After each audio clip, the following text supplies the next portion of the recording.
Hi, this is Hussain from Cheran Academy. வீடு கட்டும் போதும் வீடு கட்டினதுக்கு அப்புறம் நம்ம இன்டீரியர் டிசைனர்லாம் போவோம் இல்லையா? அப்போ அந்த டைம்ல நிறைய இடங்கள்ல நிறைய பேர் ஏமாறுறாங்க. என்கிட்ட நிறைய பேர் இன்பாக்ஸ் பண்ணியிருக்காங்க இன்ஸ்டாகிராம்ல, இந்த மாதிரி நிறைய ஸ்கேம் நடக்குது, இதை பத்தி ஒரு Q&A மாதிரி ஒரு செஷன் நடத்துங்க அப்படிங்கிற மாதிரி. ஸோ என்னுடைய நண்பர் ட்ரீம் ஸ்பேஸ் சொல்யூஷன்ஸோட ஃபவுண்டர் திரு கோகுல் வினய்குமார் கிட்ட நான் பேசியிருந்தேன். நீங்க வாங்க, கொஞ்சம் நான் ஒரு சில கொஸ்டின்ஸ் எல்லாம் கேட்குறாங்க, அந்த கொஸ்டின்ஸ் நான் உங்கள்கிட்ட கேட்குறேன், நீங்க ஆன்சர் பண்ணுங்க அப்படின்னு சொல்லி அவர் சொன்னார். கொஞ்சம் கேமரா ஃபேர்லாம் இருக்கு பிரதர் அப்படின்னாரு. நீங்க ஒன்றும் வரி பண்ணாதீங்க, நீங்க வந்து ஒரு எஜுகேஷன் மாதிரி கொடுங்க, என்ன மாதிரி விஷயங்களை கவனிக்கணும், இந்த இன்டீரியர் டெக்கரேஷன்ஸ் பண்ணும்போதெல்லாம் இந்த குவாலிட்டி ஸ்டாண்டர்ட்ஸ் எல்லாம் என்ன, அதை பற்றிலாம் கொஞ்சம் பேசுங்க வாங்க அப்படின்னு சொல்லி கூப்பிட்டுருக்கேன். ஸோ அதை பற்றி தான் நம்ம இந்த சேரன் டாக்ஸில் பார்க்க போகிறோம். ஸோ டைம் வேஸ்ட் பண்ணாமல் let's get started. Gokul brother, welcome to Cheran academy. இப்போது இந்த செஷன் எப்படின்னா, நான் வந்து நிறைய பேர்கிட்ட கொஸ்டின்ஸ் கேட்டிருக்கேன். ஒரு இன்டீரியர் டிசைனிங்க்கு போகிறதுக்கு முன்னாடி என்னென்ன விஷயங்கள் தெரிஞ்சுக்கணும், நிறைய இன்சைட்ஸ் இருக்குது. நிறைய பேர் நிறைய இடங்களில் போய் ஏமாந்து நிறைய பேட் எக்ஸ்பீரியன்ஸஸாகவும் இருக்காங்க. ஸோ நான் இப்போ வீடு கட்டிகிட்டு இருக்கிறேன், இல்லைனா என்னோடய ஆஃபீஸ்க்கு நான் ஒரு இன்டீரியர் பண்ண போகிறேன் அப்படின்னா என்னென்ன விஷயங்கள் நான் தெரிஞ்சுக்கணும், அது என்னென்ன மாதிரியான கேள்விகள் கேட்கணும் அப்படிங்கிறது தான் இந்த செஷன். Q&A மாதிரி தான் இதை நாங்கள் பிளான் பண்ணியிருக்கேன். And first of all thank you so much Vijay brother for coming to Cheran Academy. சரி விஜய் பிரதர், இப்போது ஃபஸ்ட்டு கொஸ்டின் என்னென்னா, இப்போது பேசிக்காக நான் என்ன கொஸ்டின்ஸ் கேட்கணும்? இனிஷியலி நான் ஃபஸ்ட்டு மீட் பண்ணுறேன் ஒரு இன்டீரியர் டிசைனர்கிட்ட, அப்போது what are the questions that I should ask? First interior அப்படின்னு டிசைட் பண்ணிட்டாவே, நீங்கள் இன்டீரியர் ஸ்டார்ட் பண்ணுறதுக்கு முன்னாடி யார்கிட்ட பண்ணாலும் சரி, ஃபஸ்ட்டு நீங்கள் அவங்க இன்ஜினியர்கிட்டயோ ஒரு இன்டீரியர் டிசைனர்கிட்டயோ நீங்கள் கேட்க வேண்டியது, எனக்கு என்னென்ன ரெக்குயர்மெண்ட்ஸ் இருக்குது, நான் கிச்சன் இந்த மாதிரி போடலான்னு நினைக்கிறேன், லிவிங் ரூம் எனக்கு இந்த மாதிரி பிளான் வேணும், ஃபால் சீலிங் பண்ணணும். இது எல்லாமே வந்து ஃபஸ்ட்டு பிளான் ஆரம்பிக்கும் போதே நீங்கள் டிஸ்கஸ் பண்ணணும். ஃபார் எக்ஸாம்பிள், நீங்கள் ஒரு நல்ல ஒரு ஃபால் சீலிங் நல்லா டிசைன் பண்ணணும்னு ஆசைப்பட்றீங்க, இல்லை எனக்கு ஐலாண்ட் கிச்சன் வேணும்னு நினைக்கிறீங்க. பட் நீங்கள் போட்ட பிளானுக்கும் நீங்கள் மனசுக்குள்ளே வச்சுக்குவீங்க, எங்கிட்ட சொல்ல மாட்டீங்க. கன்ஸ்ட்ரக்ஷன் முடிஞ்சதுக்கப்புறம் வந்து எனக்கு ஃபால் சீலிங் நல்லா 3 லேயர் டிசைன் வேணும், சாண்ட்லியர் லைட் நல்லா ஹேங் பண்ணும் அப்படின்னு சொல்லுவீங்க. கடைசியில் என்ன நம்ம டிசைனெல்லாம் போட்டு முடிச்சிருவோம், ஃபேன் பார்த்தீங்கன்னா தலையில் வந்து முட்டும். ஸோ இந்த மாதிரி கம்ப்ளைண்ட்ஸ் வரும். கிச்சன்ஸில் வந்து பார்த்தீங்கன்னா ஸ்பேஸ் பிளானிங்கே பண்ண மாட்டோம். ஏன்னா மோஸ்ட் ஆஃப் த லேடிஸ் வந்து டைம் ஸ்பெண்ட் பண்ணுறது பார்த்தீங்கன்னா கிச்சனில் தான். பட் அவங்க என்ன பண்ணுவாங்க, கிச்சனுக்கு ரொம்ப ஸ்பேஸை சிறுசாக பண்ணிவிட்டு ஹாலை பெருசாக பண்ணிக்குவாங்க. பட் உங்களுக்கு ஸ்டோரேஜ் ஸ்பேஸ் இருக்காது, ஒரு கிச்சன் வாஷ் பண்ணணும், வெசல்ஸ் வைக்கணும், எதுக்குமே இடம் பத்தாது. ஸோ இந்த மாதிரி விஷயங்களெல்லாம் வந்து உங்களோட ஃபேமிலி மெம்பர்ஸ் எத்தனை பேர் இருக்காங்க, அவங்களுக்கு எந்த மாதிரி கிச்சன் யூட்டிலிட்டிஸ் எந்த மாதிரி வேணும், லைக் இந்தியன் ஸ்டைல் நீங்கள் அதிகமாக குக் பண்ண போகிறீங்களா, இல்லை வெஸ்டர்ன் ஸ்டைலில் பண்ண போகிறீங்களா, ஸோ அதுக்கேற்ற மாதிரி கிச்சன்ஸ் எல்லாமே பிளான் பண்ணணும்.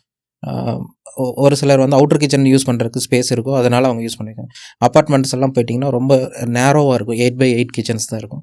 ஸோ அந்த மாதிரி இடத்துலலாம் போகும்போது கிச்சன்ஸுக்கு என்னென்ன மினிமலாக பண்ணலாம், இல்லை அந்த ஸ்பேஸ் சேவிங்கை எப்படி பிளான் பண்ணலாம், அதெல்லாம் வந்து ஒரு டிசைனர்கிட்ட ஆஸ்க் பண்ணும்போது நீங்கள் பிஃபோர் கன்ஸ்ட்ரக்ஷன் ஆரம்பிக்கிறதுக்கு முன்னாடியே விசுவலைஸ் பண்ணி பார்த்துக்கலாம். டிசைன்ஸில் வந்து 3D விசுவலைசேஷன் பண்ணி பார்க்கும்போது எனக்கு ஓகே, எனக்கு இது ஓகே செட் ஆகுது, இல்லை எனக்கு இது வேணாம் அப்படிங்கிறது நீங்கள் ஃபஸ்ட்டு டிசைன்லேயே பார்த்துட்டிங்கன்னா உங்களுக்கு வீடு கட்டி முடிச்சதுக்கப்புறம் உங்களுக்கு எந்த இஷ்யூஸ். எனக்கு ஒரு டவுட் என்னென்னா, இப்போ நிறைய பேர் வந்து இன்டீரியர் டிசைனிங் பண்ணி முடிச்சதுக்கப்புறம் நான் பார்த்த வரைக்கும் நிறைய பேர் சொல்கிறது என்னென்னா, மறுபடியும் அவங்கள ரெக்கமெண்ட் பண்ண மாட்டாங்க.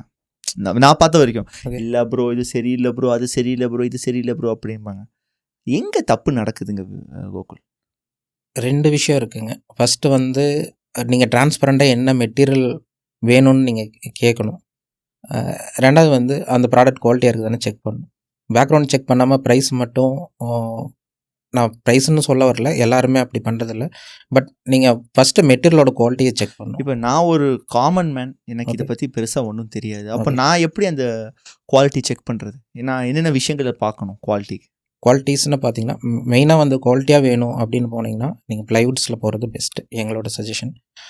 அதில் வந்து பார்த்திங்கன்னா கிச்சன்ஸ் இந்த மாதிரி வெட் ஏரியாஸ் வர்றது பார்த்திங்கன்னா 710 great, IS 710 great plywoods use பண்ணால் பெட்டராக இருக்கும். தென் வார்ட்ரோப்ஸ் இந்த மாதிரி மற்ற ஏரியா ட்ரை ஏரியாஸ்க்கெலாம் பார்த்திங்கன்னா IS 303 கிரேட் யூஸ் பண்ணால் போதும். ஸோ அந்த மாதிரி ப்ளைஸை சூஸ் பண்ணால் போதும். லேமினேட்ஸ் இந்த மாதிரி சூஸ் பண்ணுறோம். தென் அதில் குவாலிட்டின்னு மிஸ் ஆகிறது பார்த்திங்கன்னா, க்ளூஸ்லேருந்து ப்ளைவுட்டோட குவாலிட்டியிலேருந்து அதோட லைஃப் டைம் வாரண்ட்டி என்ன, கம்பெனி என்ன வாரண்ட்டி கொடுக்குறாங்க, எல்லாமே செக் பண்ணும். ஸோ பட்ஜெட் ரேஞ்சாக வேணும்னா ஒரு சிலர் ரொம்ப கம்மி மினிமல் ரேட்டுக்கும் பண்ணுவாங்க. ஒரு சிலர் இருக்காங்க, நான் நேம் பண்ண சொல்லலை, கார்பெண்டர்ஸ் இந்த மாதிரி அவங்க நிறைய பேர் இருக்காங்க. So they are doing survival business. So அவங்களுக்கு வந்து ஒரு வேலை கிடைச்சா போதும் அப்படி. ஸோ அப்போ நீங்கள் எந்த மெட்டீரியல் எடுத்து கொடுத்தாலும் நான் பண்ணித்தரேன் அப்படின்ட்டு வந்து கான்ட்ராக்டில் ஒர்க் பண்ணுவேன். ஐ மீன் லேபருக்கு ஒர்க் பண்ணுவேன். ஸோ அப்போ நீங்கள் என்ன பண்ணுவீங்க, மெட்டீரியல் நீங்கள் தான் சூஸ் பண்ணுவேன். மெட்டீரியல் நான் சூஸ் பண்ணால் எனக்கு வந்து காஸ்ட்டு கம்மியாயிருதில்ல. அப்போ நீங்கள் கடைக்காரங்கிட்ட போய் என்ன நெகோஷியேட் பண்ணுவீங்க.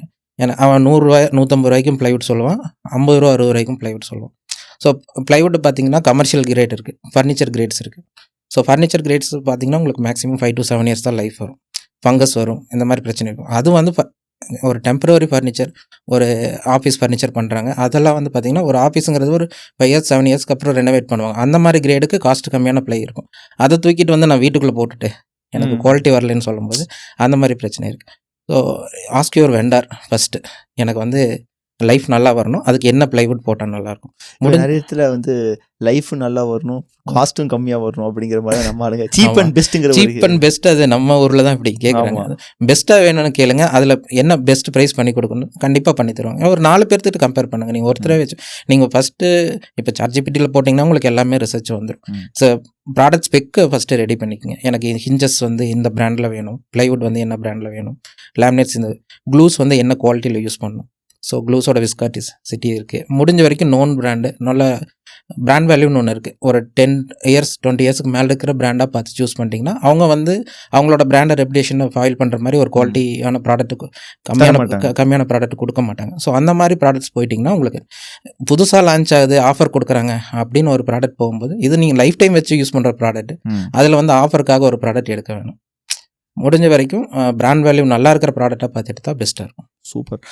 அடுத்த ஒரு கொஸ்டின் ஒருத்தர் கேட்டிருக்காரு, என்னென்னா இந்த மாஸ் ப்ரொடக்ஷனுக்கும் கஸ்டமைஸ்ட் மேனுஃபேக்சரிங்க்கும் காஸ்ட் டிஃப்ரென்ஸ் எவ்வளோ வரும், ஆர் என்ன காஸ்ட் டிஃப்ரென்ஸ் வரும்? இப்போது நிறைய பேர் வந்து மாஸாக ப்ரொடியூஸ் பண்ணி இதுதான் என்கிட்ட இருக்குது அப்படிங்கிற மாதிரி சொல்லுவாங்க. சில பேர் வந்து கஸ்டமைஸ்ட், என்னோடய வீட்டுக்கு ஏற்ற மாதிரி கஸ்டமைஸ்ட் மேனுஃபேக்சரிங்.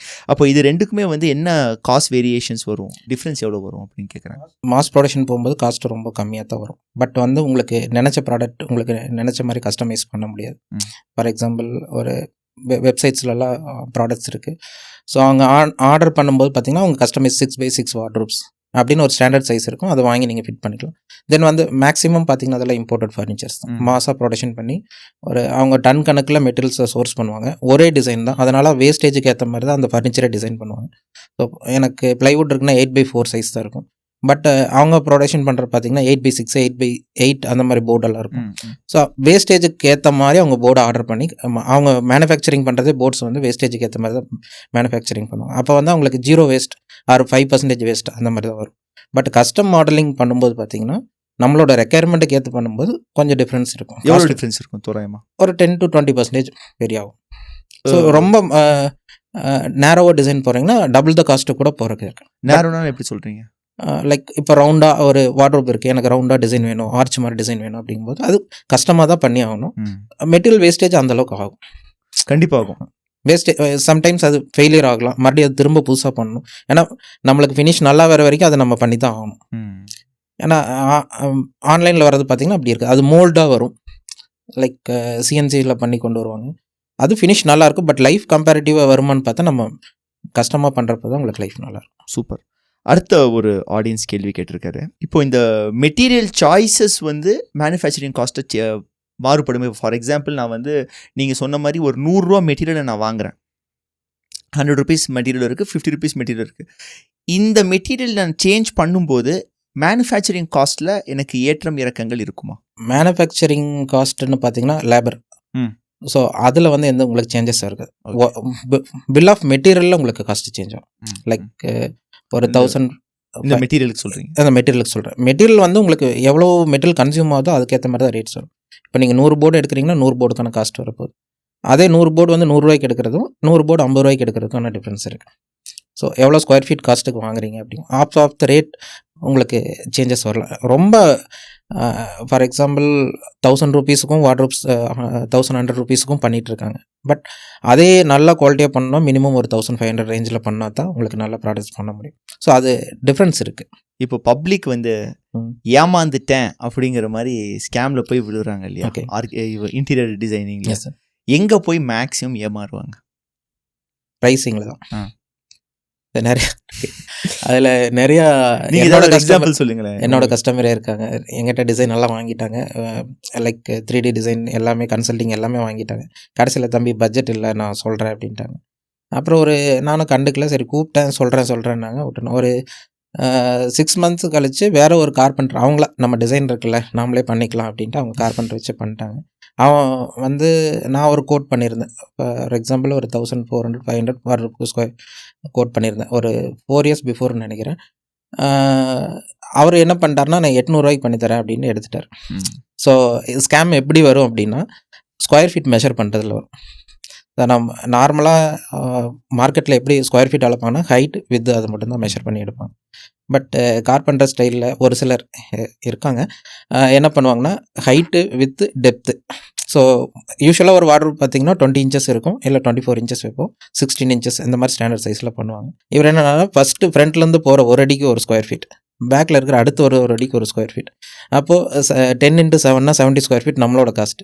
தலைவர் எப்படி போட்டிருக்காருன்னா அடிஷ்னலாக வந்து ×2 போட்டு அது போக எக்ஸ்ட்ரா ட்ராவர்ஸ்க்கு எக்ஸ்ட்ரா. சார் நான் இதுக்கு மட்டும்தான் பேசினேன், லாக் போடணும்னு எக்ஸ்ட்ரா, ட்ரா போடணும்னு எக்ஸ்ட்ரா, இந்த மாதிரி நிறையா இருக்குது. அது கடைசியில் முடியும் போது எவ்வளோ வந்திருக்கும் அவங்களுக்கு? வேற நம்ம கொடுத்ததை விட ஒரு 30-40% அதிகம் தான், ஜாஸ்தி தான் இருக்குது. பட் ஃபினிஷிங் அந்த அளவுக்கு இருக்காது. ஃபினிஷிங் இருக்காது. அவங்க எப்படின்னா வேலை முடிக்கிறதுக்கு முன்னே ஃபுல் பேமெண்ட் வாங்கிடுவாங்க. விஷுவலாகவும் சொல்ல மாட்டாங்க, ஜஸ்ட் வரைஞ்சி காமிப்பாங்க, அந்த மாதிரி இருக்கும். பட் அது நிறையா ஸ்கேம் ஆகிறாங்க. வேற என்ன ஸ்கேம் ஆவாங்க? ஸ்கேம் வந்து மெட்டீரியல் சேஞ்சஸ் பண்ணுவாங்க. லைக் இந்த க்ளூஸ் யூஸ் பண்ணுறேன்னு சொல்கிறேன் பார்த்தீங்களா. ஸோ அதில் வந்து பார்த்திங்கன்னா நாங்கள் பியூராக SHன்னு சொல்லுவோம். அதில் வந்து D2 கிரேட் D3 கிரேட் 2 இருக்குது. D2ங்கிறது வந்து பார்த்திங்கன்னா நார்மலாக பேஸ்டிங். D1 இருக்குது, சாரி D1 D2 D3 இருக்குது. ஸோ D1ங்கிறது வந்து ஃபுட் கிரேட் பேஸ்ட். இப்போ நம்ம நார்மலாக ஸ்டேஷ்னரிஸ் எல்லாம் பேஸ்ட் பண்ணுறோம் பார்த்தீங்களா, அந்த மாதிரி யூஸ் பண்ணுறது. D2 அப்படின்னு பார்த்தீங்கன்னா கொஞ்சம் கமர்ஷியலாக ப்ளைவுட் இண்டஸ்ட்ரியல் கிரேடில் யூஸ் பண்ணுவோம். D3 வந்து water proof grade. Okay. So kitchen இந்த மாதிரி ஏரியாஸ்க்கு யூஸ் பண்ணுறது கொஞ்சம் நல்லாவே குவாலிட்டியாக இருக்கும்னு வச்சுக்கோங்களேன். ஸோ நம்ம மேக்ஸிமம் D3 அண்ட் D2 தான் நம்ம சஜஸ்ட் பண்ணுவோம் கஸ்டமருக்கு. ஸோ அவங்க என்ன பண்ணுவோன்னா SR ஹீடெக்ஸ் அப்படிங்க ஒன்னொரு தனியாக இருக்குது, அது ரெசின். அது குயிக்காக பேஸ்ட் ஆகும், உடனே செட்டிங் ஆகும். ஸோ அந்த மாதிரி டக்குன்னு வேலையை முடிச்சுட்டு போகிறோம். அது என்னன்னா கரெக்டாக பேஸ்ட் பண்ணி ப்ரெஸ் பண்ணல அப்படின்னா அப்படியே பீல் ஆஃப் ஆகி வந்துடும். ஸோ மேக்ஸிமம் கம்பெனி சைடு வந்து ரேட் அதிகமாக இருக்கிறதுக்கு காரணம் வந்து ப்ளைவுட் வந்து டபுள் சைட் லேமினேட் பண்ணுவாங்க. ப்ளைவுட்டோட 4 கார்னர்ஸ் எட்ஜ்லேயும் வந்து எட்ஜ் டேப் வந்து ஃபினிஷ் பண்ணுவாங்க. ஸோ அப்படி பண்ணால் தான் வந்து நாளைக்கு ஏதோ ஒரு நீங்கள் இந்த வால் இருக்குன்னு வச்சுங்க, வாலில் நீங்கள் வாட்டர் ஃபிட் பண்ணிடுறீங்க, வாட்டர் லீக்கேஜ் வருது, இல்லை கரையான் வருது, ஏதோ ஒரு இன்செக்ட் வருது, ஃபஸ்ட்டு வந்து அட்டாக் பண்ணுறது வந்து ப்ளைவுட்டில் அட்டாக் பண்ணும். பட் ஆனால் இப்போ நீங்கள் இது வந்து அக்வாசீல் டெக்னாலஜின்னு சொல்லுவாங்க. ப்ளைவுட்டோட 6 சைடுமே வந்து உங்களுக்கு வந்து சீல் பண்ணியிருக்கோம். ஸோ வந்து இன்செக்ட்ஸ் வந்து உள்ள போகிறக்கு சான்சஸ் இல்லை. ஸோ இதோட லைஃப் வந்து அதிகமாக இருக்கும். பட் கார்பெண்டர் ஃபினிஷில் நார்மலாக பண்ணுறது பார்த்தீங்கன்னா பேக் சைடில் லேமினேட்டை ஒட்ட மாட்டாங்க, அப்படியே எடுத்து வாலோட வச்சு ஸ்க்ரூ பண்ணிடுவாங்க. அப்போ தண்ணி டேரெக்டாக சீப்பேஜ் வந்து இறங்குச்சுன்னா அது அப்படியே உள்ள உப்பி இதாயிரும், அரிச்சு வந்துடும், இல்லை அப்படியே கம்போஸ்ட் ஆயிரும். ஸோ இதுதான் மேஜரான இஷ்யூஸ். மெயின்டெனன்ஸ் சார்ஜஸ் அப்படிங்கிறது என்ன? அது எந்த அளவுக்கு? சார் மெயின்டெனன்ஸுங்கிறது என்னை பொறுத்த வரைக்கும் பெருசாக இருக்காது. நீங்கள் சூஸ் பண்ணும்போது கரெக்டான ப்ராடக்ட் போயிட்டா மேக்ஸிமம் மெயின்டெனன்ஸ் வரக்கு சான்ஸ் இல்லை. நாங்களும் மெயின்டெனன்ஸ் பண்ணுறோம். லைக் என்ன அப்படின்னா நீங்கள் ஒரு கார் மெயின்டெனன்ஸ் பண்ணுறீங்க. ஸோ நம்மளோட கம்பெனியில் பொறுத்த வரைக்கும் பார்த்தீங்கன்னா 10 years வாரண்ட்டி கொடுக்குறோம். தென் 5 years ஃப்ரீ மெயின்டெனன்ஸ்னு கஸ்டமருக்கு நாங்களே. ஃபார் எக்ஸாம்பிள் ட்ராவர்ஸ் யூஸ் பண்ணுவாங்க, அவங்க யூஸ் பண்ண தெரியாமல் கூட யூஸ் பண்ணியிருக்கலாம், இல்லை ஏதாச்சும் ஸ்க்ரூஸ் லூஸ் ஆகிருக்கலாம், இந்த மாதிரி ப்ராப்ளம்ஸ். அது ஸ்டாண்டர்டாக எல்லா வண்டியாக இருந்தாலும் இதாக இருந்தாலும் ஃபர்னிச்சராக இருந்தாலும் அதோட லைஃப் வரக்கு சான்சஸ் இருக்குது. ஸோ அதை வந்து நம்ம செக் பண்ணி பார்த்துட்டு அதை கரெக்ட் சர்வீஸை பண்ணிட்டோம்னா அதுக்கப்புறம் உங்களுக்கு ஃபர்னிச்சரோட இது வரக்கு சான்சஸ் இருக்குது. ஓகே. ஒரு இன்டீரியர் டிசைனர் அப்படிங்கிறவங்க அவங்க ப்ராஜெக்ட்ஸை எப்படி ப்ரைஸ் பண்ணுவாங்க? நீங்கள் அந்த ப்ரைஸிங் இவ்வளோ ஸ்கொயர் ஃபீட்டுக்கு இவ்வளோ அப்படிங்கிற மாதிரி நீங்கள் சொல்கிறீங்க இல்லையா, அதை எதை பேஸ் பண்ணி நீங்கள் அந்த ப்ரைஸிங் ஃபிக்ஸ் பண்ணுறீங்க? ஏன்னா இப்போ நீங்கள் ஒரு விஷயம் சொன்னீங்க, ஒரு கார்பெண்டர்கிட்ட கொடுத்தோம் அப்படின்னா இந்த ப்ரைஸ்ன்னு சொல்லி ஸ்டார்ட் பண்ணுவாங்க, அதுக்கப்புறம் இன்க்ரீஸ் பண்ணிட்டு போவாங்க. அது ரைட்டு. இப்போ உங்ககிட்ட போனால் ஸ்டாண்டர்டாகவே இந்த ஒரு ப்ரைஸ் இருக்கும். இப்போ இன்டீரியர் டிசைனர்ஸ் கிட்ட போனோம்னா இப்போ உங்ககிட்டயும் சரி வேற ஒருத்தர் உங்களை மாதிரி இன்னொரு இன்டீரியர் போனால் மேக்ஸிமம் ஒரு 3-4 rupees டிஃப்ரென்ஸ் வரும். பட் அதே ப்ரைஸ் இதில் தான் நீங்கள் ஃபிக்ஸ் பண்ணியிருப்பீங்க. இதை எதை பேஸ் பண்ணி நீங்கள் ஃபிக்ஸ் பண்ணுறீங்க? மெட்டீரியல்ஸ் அண்ட் ஹார்ட்வேர்ஸ் தான். டிசைன் மேக்ஸிமம் டிஃபர் ஆகாது. ஸோ நீங்கள் லேமினேட்ஸ் சூஸ் பண்ணுறது, அதில் 1 mm laminate, 0.8 laminate, 1.5 mm laminate, acrylic laminate, finishes இருக்குது. ஸோ அதை பொறுத்து டிஃப்ரென்ஸ் ஆகும். கோர் மெட்டீரியல் வந்து மேக்ஸிமம் டிஃப்ரென்ஸ் வராது. ஸோ ஒன்று எம்ஆர் கிரேட் போவீங்க, இல்லை வாட்டர் ப்ரூஃப் கிரேட் போவீங்க. ஸோ வாட்டர் ப்ரூஃப் கிரேட் போகும்போது அதில் ஒரு ஸ்டாண்டர்ட் ப்ரைஸ் இருக்கும். அதுக்கு மேலே நீங்கள் என்ன ஃபினிஷ் கொண்டு வரீங்க, லேமினேட்ஸ் யூஸ் பண்ணுறீங்க, அதை பொறுத்தா ப்ரைஸ் டிஃப்ரென்ஸ் ஆகும். ஸோ வெண்டார் டு வெண்டார் பெருசாக டிஃப்ரென்ஸ் வரும். இப்போ நான் ஒரு சார்ஜ் பண்ணுறேன்னா இன்னொருத்தர்கிட்ட போகும்போது அவருக்கு எனக்கு வந்து ஒரு 5% டிஃப்ரென்ஸ். ஏன்னா என்னோட ஆப்ரேஷனல் காஸ்ட் வேறு மாதிரி இருக்கும், அவரோட ஆப்ரேஷனல் காஸ்ட் வேறு. எங்கிட்ட ஒரு 5 மெம்பர்ஸ் வேலை செய்வாங்க, அவங்க ஒரு 50 மெம்பர்ஸ் இருக்காங்கன்னா அதுக்கான காஸ்ட்டு அதில் தான் எடுத்தாகணும். ஸோ அது டிஃப்ரென்ஸ் இருக்கும். பட் ஒரு டிசைனர்கிட்ட போகிறதுனால உங்களுக்கு என்ன பெனிஃபிட்னா A to Z நீங்கள் விஷுவலைஸ் பண்ணி பார்த்துக்கலாம். என்ன மெட்டீரியல் வேணும், மேனுஃபேக்சர்கிட்ட போகும்போது என்ன மெட்டீரியல் வேணும்னு நீங்கள் ஸ்பெசிஃபிக்காக கேட்டு வாங்கிக்கலாம். உங்களை எப்போ கரெக்டான டைமில் அப்ரோச் பண்ணணும்? அதாவது ஒரு இன்டீரியர் டிசைனரை வந்து கன்ஸ்ட்ரக்ஷன் நீங்கள் பிளான் பண்ண உடனே அப்ரோச் பண்ணால் ரொம்ப பெட்டர். ஏன்னா நீங்கள் லைக் ரூமில் சன்லைட் வேணும், லைக் எனக்கு வாட்டர் ஸ்பேஸ் பிளானிங் வேணும், எல்லாமே நீங்கள் யோசிப்பீங்க. பட் வந்து கட்டி முடிச்சதுக்கப்புறம் வாஸ்துக்காக கட்டிட்டேன், வாஸ்து பண்ணலாம், இதுலேயே நம்ம பண்ண முடியாதுன்னு சொல்லலை. பட் உங்களோட நீட்ஸுக்கு ஏற்ற மாதிரி அட்ஜஸ்ட் பண்ணிக்கலாம். ஸோ ரூமோட டைமென்ஷன்ஸை சேஞ்ச் பண்ணலாம். கட்டி முடிச்சதுக்கப்புறம் எனக்கு ஒரு 60 இன்ச்சஸ் டிவி ஃபிட் பண்ணணும்னு நீங்கள் ஆசைப்படுவீங்க. ஆனால் அந்த வால் இருக்கிறது பார்த்தீங்கன்னா 6 ஃபீட்டு தான் இருக்கும். அதில் டிவி வச்சா நல்லா இருக்கும். ஸோ அதுக்கான வால் சைஸ் என்ன வேணுங்கிறது ரெக்குயர்மெண்ட் வந்து ஒரு கைடன்ஸ் எடுத்துக்கலாம். உங்களை கம்பல்ஷனாக நீங்கள் எங்ககிட்ட பண்ணணும்னு இல்லை, ஒரு கைடன்ஸ் எடுத்துக்கிட்டிங்கன்னா பெஸ்ட். எனி இன்டீரியர் டிசைனர்கிட்ட, ஒரு இன்ஜினியர்கிட்டே நீங்கள் ஃப்ராங்காக எனக்கு இந்த மாதிரிலாம் பிளான் இருக்குது, I am going for architect or interior designer, யாராவது நீங்கள் சஜஷன் வாங்கிட்டீங்கன்னா ரொம்ப பெஸ்ட்டாக இருக்கும். Okay, next question. அதான் நான் உங்களுக்கு நீங்கள் ஏற்கனவே சொன்னீங்க, பட் அதுலேயே வந்து ஒரு ரீஇட்டரேஷன். இப்போ கமர்ஷியல் ஃபர்னிச்சருக்கும் ரெசிடென்ஷியல் ஃபர்னிச்சருக்கும் என்ன வித்தியாசம்? கமர்ஷியல் வந்து காஸ்ட் கட்டிங்காக, ஸோ காஸ்ட் கட்டிங்காக தான் மெயினாக பண்ணுறது. ஸோ அதில் வந்து பார்த்திங்கன்னா பார்ட்டிக்கல் போர்ட்ஸ்னு சொல்லுவாங்க. ஸோ அது வந்து விச் மீன்ஸ் ரொம்ப குவாலிட்டி கம்மின்னு சொல்ல முடியாது. அதோட லைஃப் டைம் வந்து பார்த்திங்கன்னா 7 to 10 years இருக்கும். ப்ளைவுட்ஸை பார்த்தீங்கன்னா உங்களுக்கு 20 above years வரும். ஸோ அதனால் காஸ்ட் கட்டிங்ஸ் இருக்குது. தென் வந்து அது pre laminated boards. Commercial furnitures நீங்கள் ஆன்லைன் ஆர்டர் பண்ணி 10,000 கூட உங்களுக்கு வாட்டர் ப்ரூஃப் கிடைக்கும். பட் அதோட காஸ்ட் மேனுஃபேக்சரிங் போர்டோட மேனுஃபேக்சரிங் காஸ்ட்டே கம்மி, but as life time is less. நீங்கள் நம்ம முன்னாடி பேசிகிட்டு இருக்கும்போது நீங்கள் சொன்னீங்க பிளாஸ்டிக்கு நான் பண்ணுறதில்ல, பிவிசி நான் பண்ணுறதில்ல அப்படின்னு சொல்லிட்டு, அதை பற்றியும் கொஞ்சம் இது பண்ணுங்களேன். இப்போ வுட்டு அப்படிங்கிறது இல்லை, பட் பிவிசியும் ஒரு ஆப்ஷன் தானே. பிவிசியும் ஒரு பிவிசி யூபிவிசி எல்லாம் இப்போ அவங்க தே ஆர் யூட்டிலைசிங். ஸோ இது எப்படி சார், இதில் எப்படி ஒரு இது கொண்டு வருது சார்? பிவிசியில் அது நிறையா விஷயம் இருக்குது. இப்போ பார்த்தீங்கன்னா ஃபஸ்ட்டு வந்து பார்த்திங்கன்னா லைஃப் டைம் வாரண்ட்டி வரும் எல்லாமே சொல்லுவாங்க. பட் வந்து பார்த்திங்கன்னா ஒரு 4 years 5 years தான் அதோட லைஃப் டைம் மேக்ஸிமம். நீங்கள் பாத்ரூமுக்கு யூஸ் பண்ணுற பிவிசி டோர்ஸ் தான் வந்து இன்டீரியர் கிரேட்னு மேனுஃபேக்சரிங் பண்ணி நம்ம யூஸ் பண்ணுறோம். பட் அது ஸ்க்ரூ ஹோல்டிங் கெப்பாசிட்டி எதுவுமே இருக்காது. உள்ளே வந்து ஒரு வுட்டு பிளாங்கை வந்து உள்ளே சொருகிட்டு அதில் ஸ்க்ரூ பண்ணுறோம். எல்லா டிசைனும் பண்ண முடியும், எல்லா ஃபர்னிச்சரும் பண்ண முடியுமானா மேக்ஸிமம் பண்ணுறாங்க. இப்போ ட்ரை பண்ணி எல்லாம் புதுசாக ட்ரெண்டிங் ரிசர்ச் பண்ணி எல்லாம் கொண்டாந்துட்டாங்க. பட் லைஃப் டைம் பார்த்திங்கன்னா ஃபஸ்ட்டு. ரெண்டாவது வந்து அது கரெக்டான ப்ராசஸ்லாம் மேனுஃபேக்சரிங் பண்ணியிருக்காங்களா, அதில் என்ன சொல்கிறது, கெமிக்கல் காம்பினேஷன்லாம் கரெக்டாக இருக்கா. நீங்கள் ஏன்னா அது வீட்டுக்குள்ளே யூஸ் பண்ணும்போது எமிஷன் கிரேட்ஸ் கரெக்டாக ஃபாலோ பண்ணியிருக்கேன், எல்லாமே பார்க்கணும். அது இருக்குது, எமிஷன் கிரேட்ஸ் இருக்குது. ஸோ நிறையா பிராண்ட்ஸில் இருக்குது. பட் என்னதாக இருந்தாலும் சன்லைட் டேரெக்டாக படுறதுனால அதுலேருந்து ஒரு பிவிசிங்கிறது வந்து பார்த்திங்கன்னா இப்போ நம்ம பிளாஸ்டிக் கப்பில் டீ குடிக்க வேணாம்னு சொல்கிறோம், அதே தான். அதுலேருந்து அது ஒரு சன்லைட் வந்து ஃபுல்லாக ரூம்குள்ளே படுது. நீங்கள் அதை ரூமை க்ளோஸ் பண்ணி வச்சுருக்கீங்க, ஆனாலும் அது ஹீட் ஆகி அது வேப்பர் ஆகி மறுபடியும் அது நீங்கள் அந்த ஏர் இன்ஹேல் பண்ண தான் போகிறீங்க. ஸோ அது ஹெல்த் இஷ்யூஸும் நிறைய இருக்குது. எஸ், சார் டீகம்போஸ்ட் ஆகுது அப்படின்னா மைக்ரோ பிளாஸ்டிக்ஸ் வந்து நீங்கள் உள்ள லங்ஸ்குள்ளே போகிறதுக்கு சான்சஸ் இருக்குது.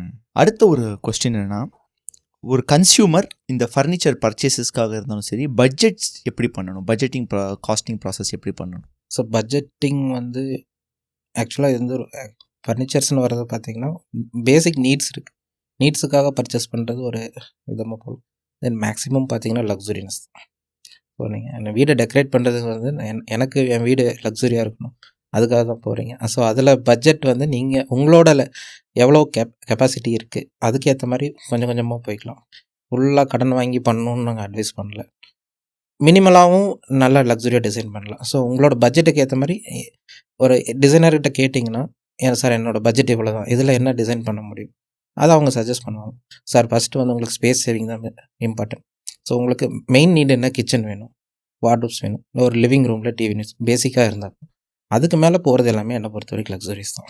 ஸோ லக்ஸுரி ஐட்டம்ஸ் போகும்போது வந்து பட்ஜெட்டுங்கிறத நீங்கள் யோசிக்கவே கூடாது. You have to spend. Gokul, இப்போது உங்களுக்கு ஒரு ஆர்டர் வருது, ஃபேக்ட்ரிக்குள்ள அந்த மேனுஃபேக்சரிங் ப்ராசஸ் எப்படி நடக்கும்? ஃபஸ்ட்டு ஆர்டர் வந்தது அப்படின்னா கஸ்டமர்கிட்ட வந்து ஒரு சிட்டிங் உட்காந்து டிஸ்கஸ் பண்ணிடுவோம். தென் வந்து டிசைனிங் மூலிமா விசுவலைசேஷன் பண்ணி அவங்களுக்கு காமிச்சிடும். அந்த ரூமோட டைமென்ஷனுக்கு ஏற்ற மாதிரி ஃபர்னிச்சரை டிசைன் பண்ணிட்டு அதோட கலர்ஸ் எல்லாம் வந்து செலக்ட் பண்ண வச்சு அப்ளை பண்ணி டிசைன் பார்த்து கன்ஃபார்ம் பண்ணிட்டு then we go for agreement. Agreement process முடிஞ்சு உடனே ப்ரொடக்ஷன் ப்ராசஸ் போகும். ப்ரொடக்ஷன் ஃபேக்ட்ரிக்குள்ளே பார்த்தீங்கன்னா மேக்ஸிமம் ஆல்ரெடி நம்ம எல்லாமே டிசைன் பண்ணதுனால மேக்ஸிமம் 3 to 5 டேஸில் ஃபேக்ட்ரிக்குள்ளே ப்ரொடக்ஷன் முடிச்சிடலாம். ஸோ ஆன் சைட்டில் கம்ப்ளீட் பண்ணி கொடுக்குறது ஒரு 10 to 15 டேஸ். பட் நாங்கள் ஒரு 21 டேஸ் டைம் எடுத்துக்கிறோம். கஸ்டமர்கிட்ட கேட்டுக்கிறோம். மேபி ஸ்டாக் டிலே இருக்கலாம், ஆர் மெட்டீரியல் ப்ரொடக்ஷனில் ஏதாச்சும் இஷ்யூஸ் வரலாம். ஸோ அந்த மாதிரி இருந்துச்சுன்னா அதை நாங்கள் குவாலிட்டி செக்கிங் எல்லாம் பார்த்துட்டு தான் ஹேண்ட் ஓவர் பண்ணுவோம். டிசைனிங் முடித்ததையுமே பார்த்திங்கன்னா நம்ம சைட்டோட மெஷர்மெண்ட்டுக்காக நம்ம ப்ராடக்ட்ஸ் பண்ணுறதுனால எல்லாமே சிஸ்டமைஸ்டு ப்ராசஸ் தான். ஸோ கட் லிஸ்ட்லேருந்து என்னென்ன போர்ட்ஸ் வேணும், நம்பர் ஆஃப் போர்ட்ஸ் வேணும் எல்லாமே கால்குலேட் பண்ணி அது லிஸ்ட்டு ஆப்ரேட்டர்ஸ்கிட்ட கொடுத்துட்டோம்னா அவங்க கட் பண்ணி பேக் பண்ணி சைட்டுக்கு டெலிவரி பண்ணிடுவாங்க. ஆன் சைட்டில் இருக்கிற வெண்டர்ஸ் வந்து உடனே குயிக்காக வந்து இன்ஸ்டால் பண்ணி கொடுத்துருவாங்க. ஸோ இதுதான் ப்ராசஸ். நீங்கள் ஒன்ஸ் டிசைன் ஃபைனல் பண்ணிட்டீங்கன்னா அது அவ்வளோதான் முடிஞ்சு. நீங்கள் அதுக்கப்புறம் நீங்கள் எதுவும் கவலைப்பட்டுக்க வேண்டியதே இல்லை. ஹேண்ட் ஓவர் பண்ணதுக்கப்புறம் நீங்கள் செக் பண்ணி பார்த்துட்டா போதும். நீங்கள் குறிப்பாக குவாலிட்டிக்கு என்ன மாதிரி விஷயங்கள் பண்ணுறீங்க? குவாலிட்டின்னு பொறுத்த வரைக்கும் ப்ளைவுட்ஸோட கிரேட்ஸ் என்ன இருக்குது அப்படிங்கிறது கண்டிப்பாக 100% பார்ப்போம். வெட் ஏரியாஸ் எல்லாம் வந்து compulsory water proof ply use பண்ணுவோம். ஈவன் இப்போது கொஞ்சம் ப்ரீமியமாக போகிற டிசைன்ஸ் இல்லை 8 feet வாட்டர் ப்ரூஃப் டோர்ஸ் வேணும் அப்படின்னு அதில் கேட்குறதுல பார்த்தீங்கன்னா கம்பல்சரி வாட்டர் ப்ரூஃப் ப்ளை தான் நாங்கள் சஜஸ்ட் பண்ணுறோம். So water proof ply use பண்ணுறதுனால என்ன பெனிஃபிட் அப்படின்னா பெண்ட்ஸு கொஞ்சம் கம்மியாகும். ப்ளைவுட்டில் பெண்ட் இருக்கிறது கம்மியாகும். தென் நம்ம ஃபேக்ட்ரியில் மேனுஃபேக்சரிங் பண்ணுறதுனால கோல்டு ப்ரெஸ் மிஷின் யூஸ் பண்ணுவோம். ஸோ பெண்டு வந்து மேக்ஸிமம் வரக்கு சான்சஸ் இருக்காது. இது ஒன்று. ரெண்டாவது வந்து பார்த்திங்கன்னா அந்த ரெசின்ஸ் நான் சொன்ன க்ளூஸ் வந்து என்ன மாதிரி சூஸ் பண்ணணும். ஸோ D2 D3 என்ன கிரேட் யூஸ் பண்ணுறீங்க, மேக்ஸிமம் D3 கிரேடு யூஸ் பண்ணிங்கன்னா ரொம்ப லைஃப் நல்லாயிருக்கும். ஸோ தென் நிறைய பேர் நினச்சிட்டு இருக்காங்க ப்ளைவுட் வந்து ரேட் கம்மியாக இருக்குதுல்ல, ப்ளைவுட் தானே அப்படின்ட்டு. ப்ளைவுட்லேயும் யூஸ் பண்ணுற க்ளூஸும் ரொம்ப இம்பார்ட்டன்ட். ஸோ இப்போ லேமினேட்டில் பபுள்ஸ் வந்துருச்சு அப்படின்னு நான் கிளைம் பண்ணலான்னு போனேன்னா கம்பெனிக்காரங்க என்ன சொல்லுவாங்கன்னா ஃபஸ்ட்டு வந்து ப்ளைவுட்டோட லைஃப் என்ன டைம் இருக்கோ அதுக்கேற்ற மாதிரி தான் க்ளூவோட லைஃப் நாங்கள் தருவோம் அப்படின்னு சொல்லுவாங்க. ஸோ ப்ளைவுட் ஒரு லேயர் இருக்கும், அதுக்கு மேலே நான் பேஸ்ட் பண்ணி லேமினேட்டை பேஸ்ட் பண்ண போகிறேன். பட் ப்ளைவுட்டோட குவாலிட்டி கம்மியாக இருக்குது அப்படின்னா ப்ளைவுட்டில் இருக்கிற மேலே ஃபஸ்ட்டு ஸ்கின்னில் அப்படியே பேஸ் வீனியர் வந்து அப்படியே மைக்கோட பீல் ஆஃப் ஆகி வந்துடும். ஸோ கம்பெனிக்கு பார்த்ததுமே கண்டுபிடிச்சிடும் நீங்கள் லோ குவாலிட்டி ப்ளை போட்டிருக்கீங்க, நான் வாரண்டி கிளைம் பண்ணி கொடுக்க முடியாது. ஸோ வாரண்டி மீன்ஸ் நாங்கள் கொடுக்குறது இல்லை, கம்பெனி என்ன வாரண்டி கொடுக்குதோ அதை கிளைம் பண்ணி நம்ம கஸ்டமர் கொடுக்கணும். ஸோ மேனுஃபேக்சரிங் ஒரு ஸ்டாண்டர்ட் வச்சிருக்காங்க. ஓகே. ஸோ க்ளூஸுக்கு வந்து லைஃப் டைம் வாரண்டி, அவங்க ப்ளைவுட்டோட லைஃப்க்கு மேக்ஸிமம் என்ன லைஃப் வருதோ அதோட வாரண்டி கொடுத்துருவாங்க. ஸோ ப்ளைவுட்டை வந்து முடிஞ்ச வரைக்கும் நம்ம நல்ல லைஃப் டைம் இருக்கிற 10 years வாரண்டி 20 years வாரண்டி அந்த மாதிரி போயிட்டோம்னா, இப்போ எம்ஆர்எல்லாம் பார்த்தீங்கன்னா ஐஎஸ்ஐ நாம் படி உங்களுக்கு 7 years தான் வாரண்டி நாம்ஸ் படி. ஒரு சில பிராண்ட்ஸ் வந்து அவங்க க்ளூஸோட ரேஷியோஸ் இன்க்ரீஸ் பண்ணி 10 years 12 years அந்த மாதிரி கொடுக்குறாங்க. ஸோ நீங்கள் வாட்டர் ப்ரூஃப் எடுத்துட்டிங்கனாவே ஸ்டார்டிங் வித் உங்களுக்கு 15 years வாரண்டிலேருந்து நல்ல ப்ராடக்ட்ஸ்லாம் இருக்குது. இப்போ சென்னை மாதிரி ஏரியாஸில் ஃப்ளட் எல்லாம் வருது இல்லையா? Yes sir. அந்த மாதிரி இருக்கிறவங்களாம் வந்து இன்டீரியர் பண்ணும்போது என்ன மாதிரியான விஷயங்களை கவனிக்கணும்? They can go for metal kitchens. So aluminium or metal kitchens அந்த மாதிரி ஃப்ளட் ஏரியாஸ் இருக்குது, இல்லை ரொம்ப இன்செக்ட்ஸு லைக் கரையான் இஷ்யூஸ் எல்லாம் இருக்குது, அந்த மாதிரி இருக்கிறவங்க வந்து மெட்டல் ஃபர்னிச்சர்ஸ் போகலாம், ஆர் WPC ஃபர்னிச்சர்ஸ் போகலாம். ப்ரோ அந்த WPCன்னா என்ன நீங்கள் சொல்லுவீங்க? WPC வந்து வுட் பிளாஸ்டிக் காம்போசைட்ஸ். ஸோ வுட்டோட டஸ்ட்டும் பிளாஸ்டிக் ரீசைக்கிள் பிளாஸ்டிக்ஸை வச்சு ஒரு போர்டு மேனுஃபேக்சரிங் பண்ணுவாங்க. ஸோ அது உங்களுக்கு ஸ்க்ரூ ஹோல்டிங் கெப்பாசிட்டிஸ் எல்லாம் ரொம்ப கம்மியாக தான் இருக்கும். பட் உங்களுக்கு வந்து water resistant and fire resistant கிரேடில் வந்து அந்த போர்ட்ஸ் வருது. காஸ்ட் வைஸ் பார்த்தீங்கன்னா cost wise equal to plywood தான். அப்படியா? ஆமாம், வாட்டர் ப்ரூஃப் ப்ளைவுக்கு ஈக்குவல் தான் வரும். ஸோ அது வந்து எவ்வளோ டென்சிட்டி பொறுத்து ப்ரைஸ் ரேஞ்சஸ் இருக்குது. ஸோ என்ன டென்சிட்டியில் அந்த போர்டு இருக்குது அப்படிங்கிறத பொறுத்த வரைக்கும். ஓகே, ஃபைனலாக நீங்கள் என்ன அட்வைஸ் கொடுக்க விரும்புகிறீங்க ஆடியன்ஸஸ்க்கு? நீங்கள் ஒரு வெண்டர் போகும்போது வந்து பார்த்தீங்கன்னா ஃபஸ்ட்டு அவங்க என்ன மெட்டீரியல் டிசைன் நீங்கள் போகிறீங்க, ஓகே டிசைன் யார் வேணாலும் எல்லா டிசைனும் ஃபினிஷ் பண்ணி கொடுக்க முடியும். குவாலிட்டி வைஸ் ஃபஸ்ட்டு செக் பண்ணுங்கள். நீங்கள் என்ன மெட்டீரியல் யூஸ் பண்ணுறீங்கன்னு லிஸ்ட்டு வாங்கிங்க. ஒரு நீங்கள் தாராளமாக செக் பண்ணி பார்க்கணும், தப்பு இல்லை. ஏன்னா நீங்கள் வாழ போகிற வீடு ஒரு 4-5 பேர்த்துக்கிட்ட கம்பேரிஷனுக்காக கொட்டேஷன் கேளுங்க. நான் இந்த பிராண்டில் இந்த ப்ளை வாங்கியிருக்கேன், லேமினேட்ஸ் இது வேணும், க்ளூஸ் வந்து இதுதான் யூஸ் பண்ணணும், ஹிஞ்சஸ் வந்து எனக்கு ஜெர்மன் ஃபிட்டிங்ஸ் தான் வேணும், ஒரு இந்தியன் ஃபிட்டிங்ஸ் தான் வேணும். ஸோ இதெல்லாம் கம்பேர் பண்ணிட்டு ஒரு 5 வெண்டர்கிட்ட கம்பேர் பண்ணி பாருங்கள். ப்ரைஸ் கண்டிப்பாக டிஃப்ரென்ஸ் இருக்கலாம். ஒரு 3 to 5% வெண்டர் டு வெண்டர் அவங்களோட ஆப்ரேஷனல் கேஸ்ட்டுக்கு மாதிரி மாறும். பட் உங்களுக்கு யாரை பிடிச்சிருக்கோ அதை நீங்கள் சூஸ் பண்ணிக்கலாம். பட் குவாலிட்டியில் வந்து 100% நீங்கள் கேட்டு வாங்குறது பெஸ்ட். சூப்பர். ப்ரைஸ் கம்மியாக வேணுங்கிறத விட குவாலிட்டி வேணும்னு கேளுங்க. குவாலிட்டி தான் main. Yes. Super. And thank you Gokul sir, இவ்வளோ நேரம் Thank you, வந்து நீங்கள் வந்து இவ்வளோ கொஸ்டின்ஸ்க்கு பொறுமையாக ஆன்சர் பண்ணீங்க. ஓகே. அண்ட் நீங்களும் சரி உங்களுடைய ஸ்தாபனமும் இன்னும் மென்மேலும் வளர சேரன் அகாடமியின் வாழ்த்துக்கள். தேங்க்யூ. தேங்க்யூ.